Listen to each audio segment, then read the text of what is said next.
নমস্কাৰ, মোৰ নাম শ্ৰী চিৰঞ্জীৱ কাশ্যপ আৰু ঘৰ টংলা।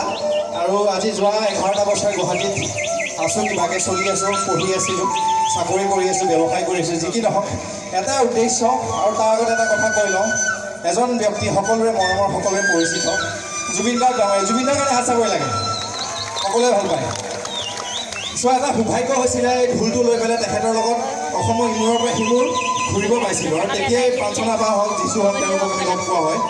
আৰু যেতিয়া অসমৰ বাহিৰত যাওঁ জুবিনদাৰ লগত, বা নিজে কেতিয়াবা বিদেশ যাওঁ বা যিকোনো ৰাজ্যত যাওঁ, বিভিন্ন মানুহ আমি লগ পাওঁ, লোক সংস্কৃতি সাহিত্যৰ লগত জড়িত হওঁ। আৰু এটাই প্ৰশ্নৰ সন্মুখীন হয়, তেতিয়া সোধে যে চিৰঞ্জীৱ অসমত অকল ঢোলেই বজায় নেকি? অসমত অকল ঢোল বজায় নেকি? আমাৰ ঢুলীয়া নাচনী সকলো আছে, ঢোল বজায় নেকি অসমত? অসমখন ইমানেই চহকী, আমি অসমৰ লোকবাদ্য, লোকগীত, সাহিত্য, সংস্কৃতি বিভিন্ন ৰঙেৰে ভৰা আমাৰ অসমখন। তেতিয়াই সোধে যে আমি লাংখুনৰ কথা কয়, আমাক চিফুঙৰ কথা কয়, বড়ো চিফুঙৰ কথা কয়, খামৰ কথা কয়, আমাক চিৰঞ্জীৱ কেতিয়াবা সেইবোৰ লৈ পেলাই আহিবা। ত' জুবিন দাক মই 2017